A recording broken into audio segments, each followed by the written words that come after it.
Hello, everybody. Welcome to Community Works. I'm Bernadette Welsh, your host. Each one of our shows highlights a local nonprofit organization in our community. Our goal is to educate you, our viewers, about the great work that's going on all around us every day by local organizations and their supporters. When people help their neighbors, everybody benefits.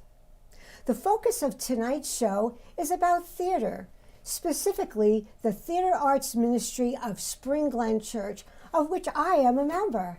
And I have three of my fellow thespians here to talk to you about Theater Arts Ministry. And I'd like to introduce each one of you to our audience. So, Nick Appleby is a retired website developer for Yale University. In addition to being an actor and director for our organization, Nick plays in a band and sings in the choir. So welcome, Nick. Susie Hawthorne is a retired registered nurse for Yale Health. She's a director and actress for our group.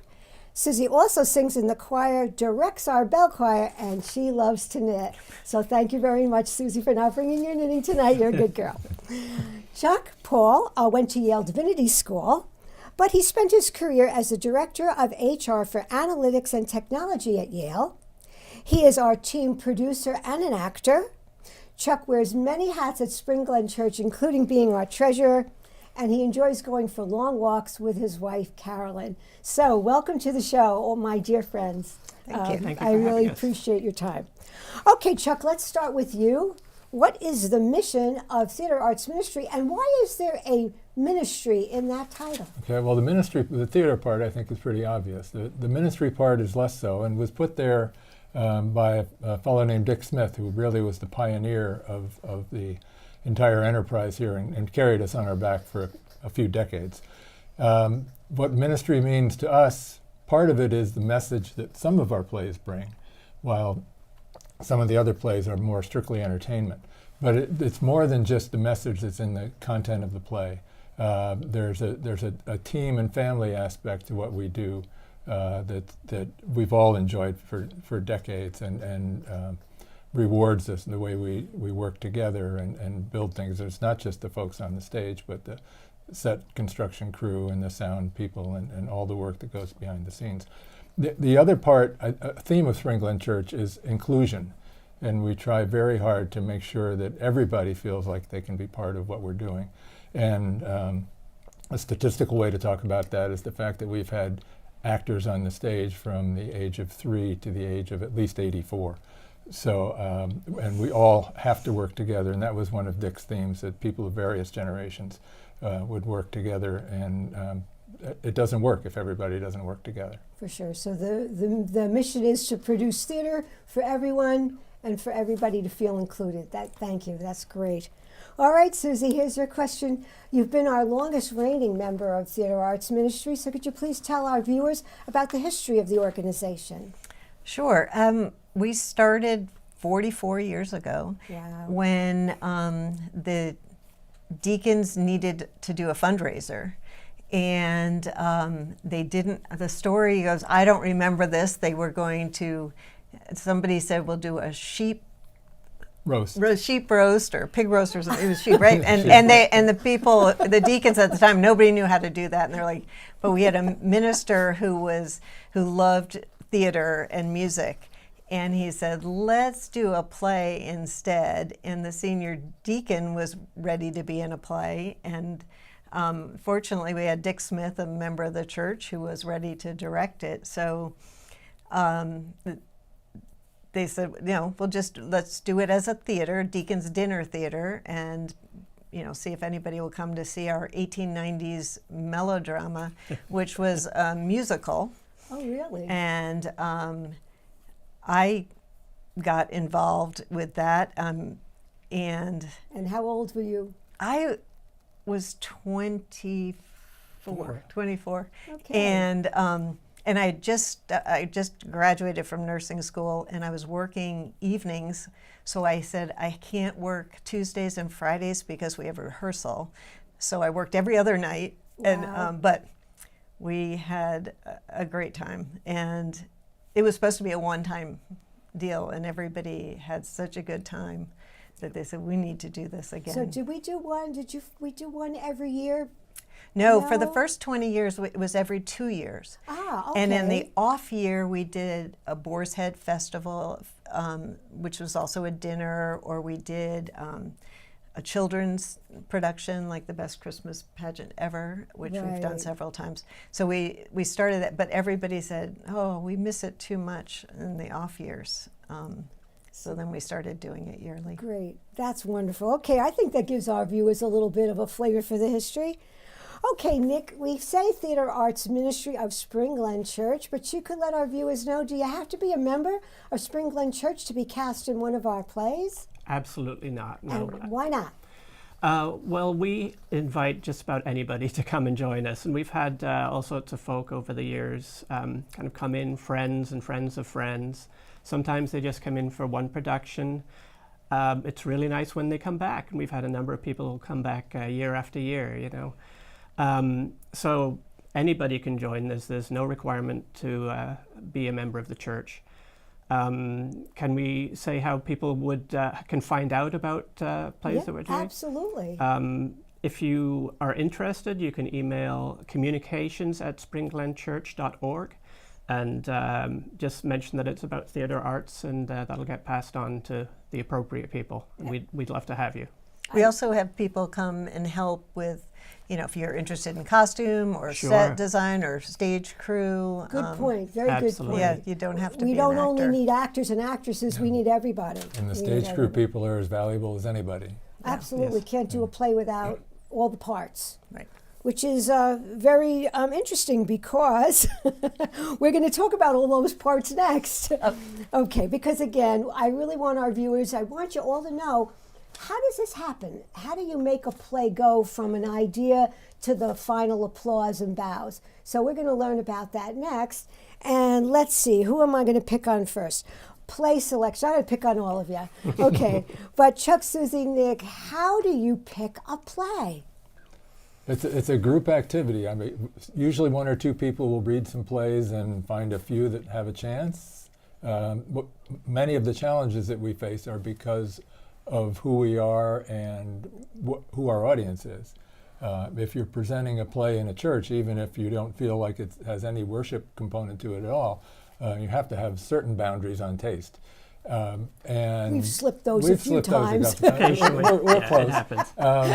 But likewise, we have a limited number of potential actors, so we need a play that will, you know, fit that. We're not going to have a cast of 30 or 40 very often, and Sometimes, likewise, we don't want it to be too small because we like to include as many people as we can. Partly because having more people on the stage means more people in the audience, which Yeah, we feel because they're rewarding. family and friends. For sure, yeah. Right. When we try to, the director gets really the final say because it has to be a play they're passionate. The director wants to do, and I know when I was reading plays, I'm thinking about, I know the people that are usually in our company, and so you read a play and you're thinking about, oh, this person. person's going to go here, and Yep. we'll, and there's So some putting the plays pieces where you together. say, we don't have that Yeah. person, we can't do it. And then sometimes we're surprised at auditions. Absolutely. Very good. And one thing that makes it easier these days is that you can go online. I mean, all the scripts are online, and you can filter. You know, so you go to a website where you have a bunch of different scripts, and you can filter and say, we want a cast of between, you know, 6 Right. and 12, and, you know, 7 men, 4 women, or Mhm. 4 Say- men, 7 women. and yeah. show me only comedies, that type of thing. So it's easier than it used to be. So Okay, very good. The modern age has helped us along. definitely. Okay, so I think that helps us with understanding play. So we started talking a little bit about casting. So now let's talk about casting. What is a director trying to do? I'm always complaining about casting, but you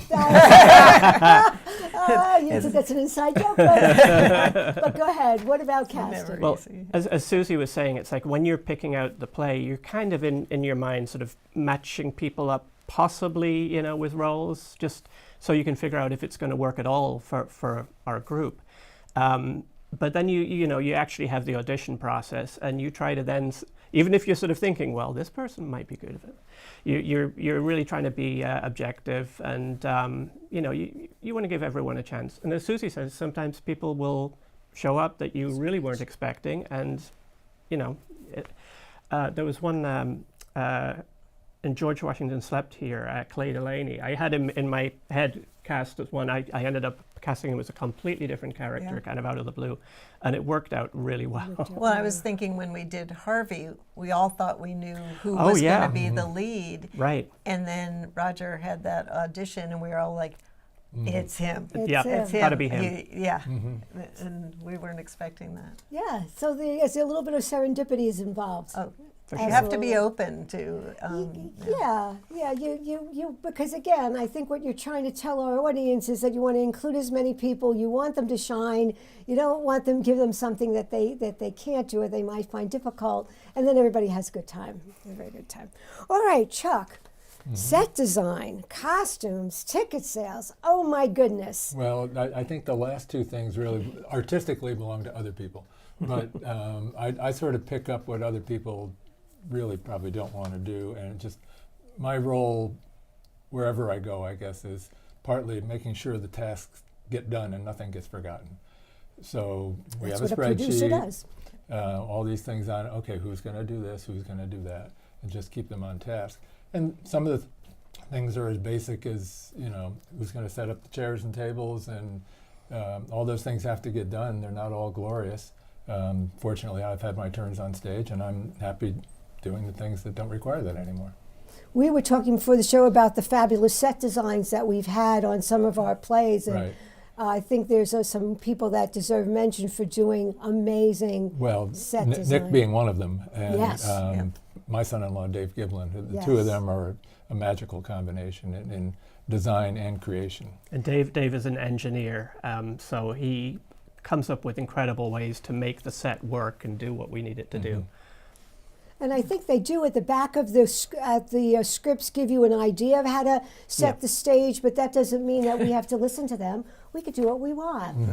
And a lot of cases the reward for creating stuff like they did is something that we would, you just can't imagine the rotating bookshelves and Rotating things like that. bookshelves, opening up a thing and seeing, person's in there, close the thing, Yep. get it out. The script So- doesn't tell you how to do that. It's like you got to figure that out. Yeah, well, that's part of the creative process, is it not? The background, the sets there, the costumes there, but then it all has to work together, and that's part of the fun of what we do. It's just super fun. Okay, I think we have given our audience an idea of how to put a play together, and now I think my wonderful director, Victor, is going to show us some pictures, and we're going to tell everybody what's in the pictures. Yes, baby?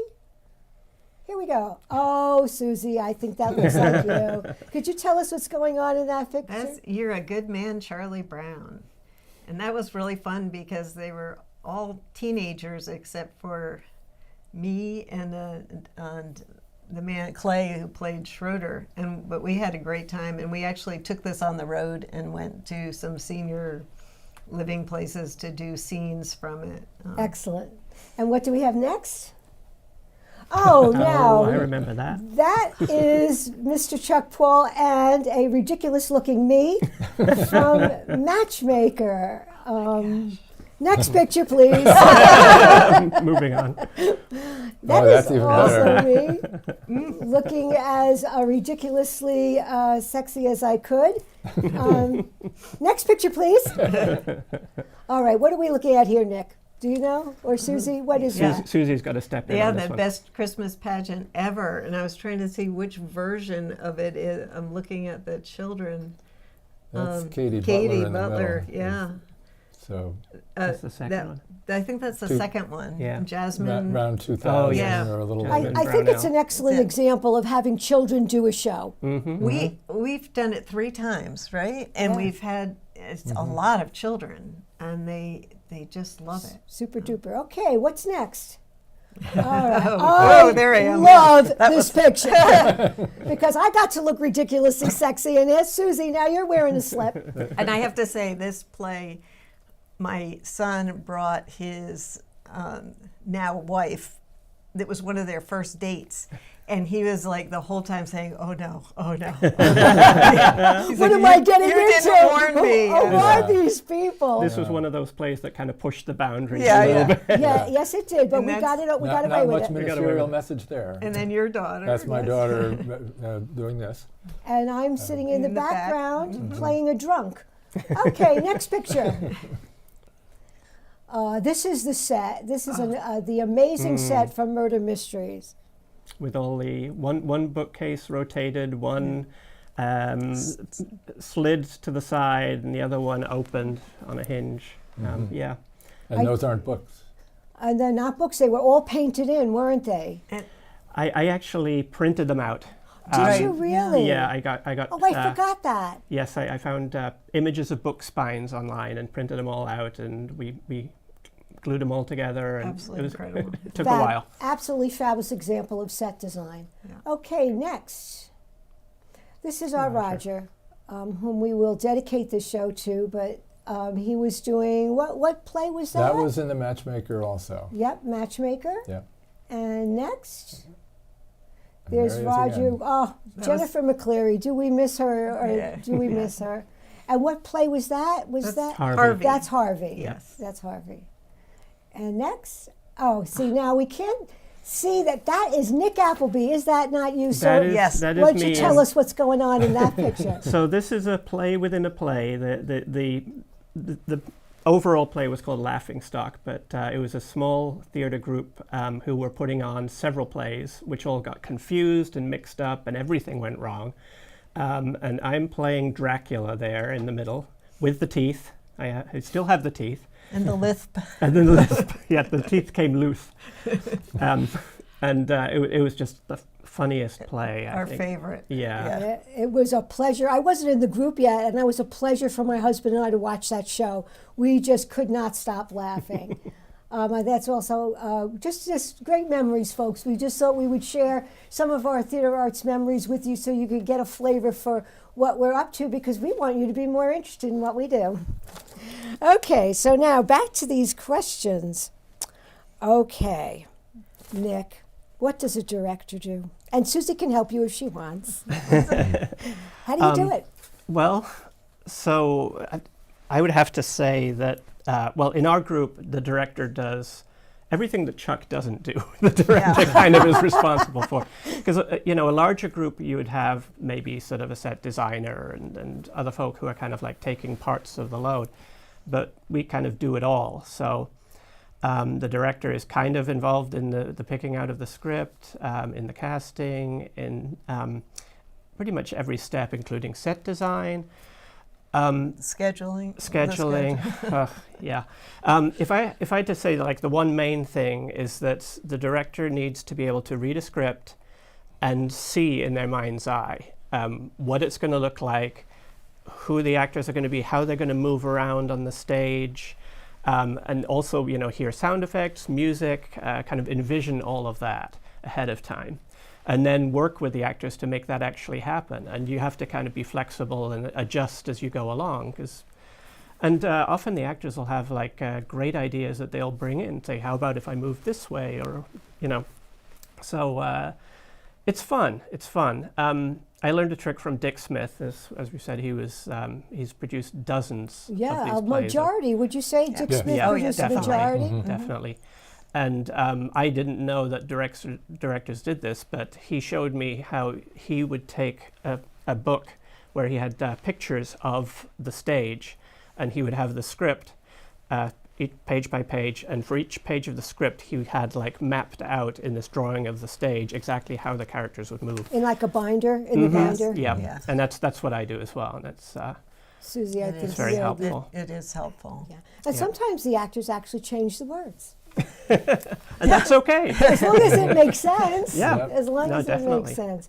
Because at the end of the day, the director has to feel comfortable with what the actors and actresses are saying, but so does the actor or actress has to feel comfortable Right. with what they're saying. And so it's kind of like an agreement. And if you get really out of line, the director will pull you in and say, no, you cannot do that.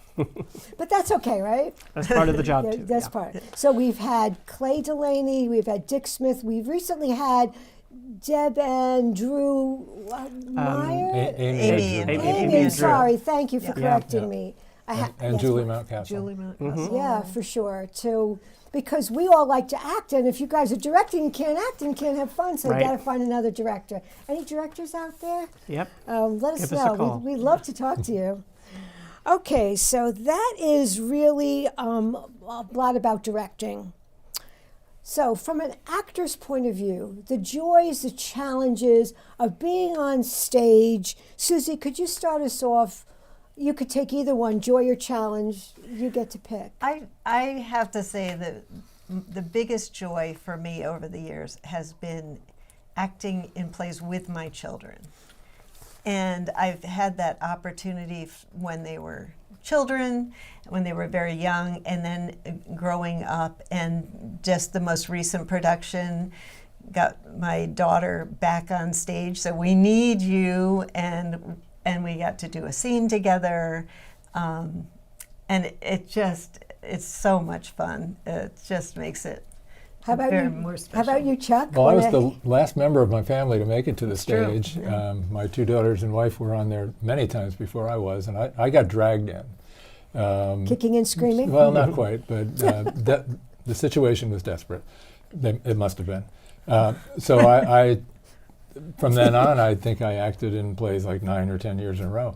But I think the joy is the teamwork and seeing the finished product and the hard work. I won't underemphasize that. That learning lines. I tease my fellow actors about us being the paraphrased players, to speak to what you were saying about people not remembering their lines exactly.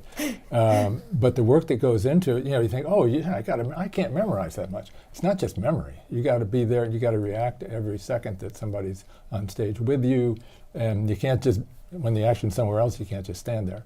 There's a lot to that, but it's very rewarding. It's very rewarding too. And again, we were talking about the relationships that we make. Do you have anything you'd like to add about the joys? Or how about a challenge? What is a challenge of it for an actor? Well, for me, memorizing, I remember that we did Godspell one year, and I played. I was sort of reluctantly cast as Jesus, and boy, so many lines, and they were separate little pieces and songs, and they were separate little pieces that didn't necessarily exactly tie together. So it's like, okay, which part is coming now? Yeah. But when it comes together, it's so satisfying. It's a And beautiful thing. very often at the end of a play's run, we usually do like 2 or 3 performances. At the end, there's just this feeling of kind of like emptiness. It's like you put so much into it, and it's so much fun. It's hard to Hard to let go. Yeah, and it it's is. hard to let build go. that community, and That's right. Yeah. then you We miss say, each other. what are we going to do next? Yes. And we look forward. We That's look right. forward And to. I was it. also thinking about the fun of becoming the character. Yes. And becoming someone. In one play, I had to be the bad guy, and I'm like, I can't do that. And I got you a were, wig. You were good. You were bad. But I put a wig on to become the bad guy, and I remember that one. Yeah, Okay, the yes. costume Yep. does It help, worked. doesn't it? Yeah. The Yes. costume helps. Like Yeah. you're putting on the character as well as being Yeah. the character. Yeah, I remember one of our other actors saying that adults, especially adults with children, don't get a lot of opportunities to just play with other adults. Yes. True. And that, Good point. this gives us the chance to do that. I think when I was a stay-at-home mom with young children, to go to rehearsal was so wonderful. I got out of the house today. I get to talk to other I adults. was very lucky that my husband was happy to yeah, take and care of the kids so that's that I another could point go too. out We and have do very, very loving spouses We that do. that. allow Yeah, very us supportive. allow us to play, Very and patient. they get to take over some things. Well, kind of, sorta. They're not maybe as good as. some Or you of can us. bring your spouse with you and both be on stage together. Yeah, I've well, done several times. that's a long story, and we really won't go there, will we? No, we don't think about that. Okay, so that is wonderful. Is there something inspiring anybody wants to share? I think actually what you were all saying was very inspiring. Is there anything else that you care to add about something that inspired you. I noticed when I, in the most recent place, saw little children, a teenager and young children step up and do what we think is hard, and they were doing it. And that is inspiring to me. Definitely. To see, or somebody, Dick Smith was 83 years old when he played in Miracle of 34th Street. He was in every scene. He didn't miss a line. That was inspiring to me. And hopefully our audience has found it inspiring too. So when you come to see our shows, get ready to be inspired, because you will be. You will be. All right. So I would like to talk about how theater arts ministry, theater arts in general, how that benefits the wider community. Again, we've talked around it, but Susie, you have a lovely story about visiting Elam Park, and could you share that story with us? Sure. When my parents moved to Elam Park, there were also several church members that were living there, and they were coming to our shows and were talking about it and bringing their friends, to the point eventually where Elam Park provided a bus to bring, and they were among our most loyal audience members. And one woman said to me, I have my husband's World War II uniforms. Could you use them? We did a lot of 1940s plays, and so I took all of those, and we did use them because Dave wore, and it was wonderful. And another woman said, I have a box of vintage gloves, which the women, and they just were so excited to be a part of it, and very happy to come and say, that's quite a community, and we were talking before the show started about people being able to get out of themselves and out of their problems and worries and come to a show and see people that they know and say, wow, I didn't know that Nick, Chuck, or Susie could do that, or that other person could do that. Wow. Neither did Nick, Chuck, or Susie. No, Very good. Yeah. But I think it does. It brings joy to see live theater. As difficult as it is to do, live theater is a joy. Well, my director is telling me that I talk too much. Haha, surprise, surprise. And so we have to wrap it up. But I do want to tell you that it has been such a pleasure for me to be involved with Theater Arts Ministry, and I do hope that you will come and see us. And on a more sentimental note, you saw some photos in our plays of a gentleman by the name of Roger Johnson, and we lost Roger this week to his reward in heaven. And so we would like to dedicate this show to the memory of Roger Johnson, a great man, a husband, a father, involved with theater arts, volunteering for Habitat for Humanity, delivering meals on his bicycle to people in need. We need more people like Roger Johnson. So Roger, we will never forget you. You are in our memories forever. So thank you, Nick, Susie, and Chuck. I'll get a little choked up here for being on the show. I really appreciate it. Thank you, folks, for watching. I'm Bernadette Welsh for Community Works. When people help their neighbors, everybody benefits.